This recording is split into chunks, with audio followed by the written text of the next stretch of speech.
Hello everyone! Welcome back to my channel. Kung bago ka pa lang po sa channel ko, pahit naman po ng subscribe. For today's video, naisipan ko lang i-share sa inyo since pauwi ako ng Pinas. Na-record ko na ang pag-iimpake ko for the content ang atin yung girl, di ba? So without further ado, let's get started. Okay, bago ako magsimula, please lang po, huwag po kayong judgmental, magulo, as in super magulo ang aming bahay, aming kwarto. Anyway, okay, simulan na natin ang pag-iimpake. Konti lang yan, as in konting-konti lang. Mga pinamili ko para sa anak ko, dun sa dalawang anak kong lalaki. Konti lang, tsaka mga tsinelas na pinabili nila. Ayan, tapos yan, binili ko sa Crocs, para sa anak ko, para sa kapatid kong makulaw, joke. At saka sa bebo, inom muna nakakauhaw. Kunting-kunting galaw lang pero nakakapagod din yan. Yun naman yung tumbler na gagamitin ko sa motor. Actually dalawa yan kaya lang pinag-isipan ko kung ano magandang gamitin. Namatay, nakakainis, namatay yung camera. So, ayan, basta tumapat ka lang uli, tapos track na niya na naman ang mukha. Yan din pala yung isang dahilan kaya naisipan ko mag-video. DJI Osmo 3, kung maganda ba ang magiging outcome ng videos ko. Meron kasi siyang face tracker, kaya tinest ko kung talaga bang susundan ako ng camera habang busy ako sa ginagawa ko. At nakaka-amaze kasi kahit nagtutuwad-tuwad na ako, consistent pa rin siya sa pagsunod sa akin. Anyway, balik tayo sa ginagawa ko. Ayan, tapos na ako. Ganun lang kasimple. Kaparanggot lang, yan lang ang mga pinamili ko. Tapos the rest is gamit ko na. Pagod na yarn. Nasunod naman na kinuha ko yung gagamitin kong hand carry. So, diba? Balot na balot. White tayo. Yan. Sige girl, maganda na yan. Okay yan. So, lalagay ko dyan. Kahit dyan mukhang 7 kilo pa rin. Yung monopod. Tapos yung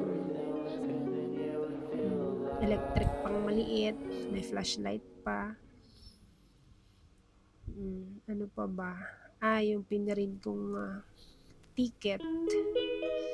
Kinuha ko dun sa aking bag na isa. Nilipat ko. Tsaka yung mga passport. Pinaglalagay ko na dun. Para ready na. Naiwan pa tong everyday bag, sling bag. She calls me day and Tapos, ito ba kinukuha ko? Itong isa. Sling bag din siya. Kaya lang iisip ko dahil pa mamigat kasi. So, try at saka baka mapiya ako. So, wag na lang. Binalik ko na. Ayan. Ayaw na naman akong sundan. O yan. Sinundan na naman yung mukha ko. Basta tumapat ka lang dun sa camera. Tapos, humiti ka lang ng pakonte. Susundan ka na uli niya. Ayan, checking muna kung anong oras na kasunod na ng likod ko. Para magpasimple nga lang. Yung pa naiwan. Buti nakita ko. Naiwan yung tatlong nabili ko Ayan. Long chunk.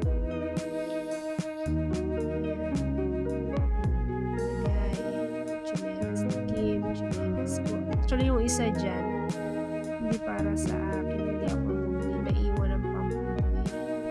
Pasalubong niya sa mama niya, naiwan niya. Yan lang, wala na, tapos na. Pagod na yan.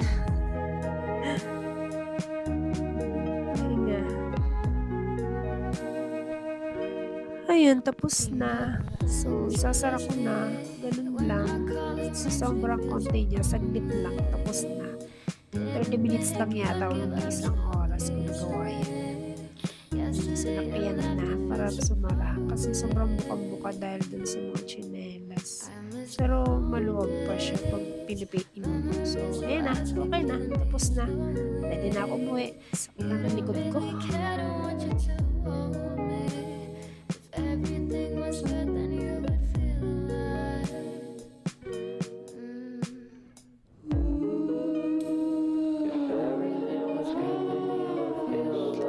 Okay guys, hanggang dito na lang po. Kung umabot ka sa part na 'to ng video ko at kung nagustuhan mo, pahit naman po ng like button. Thank you for watching.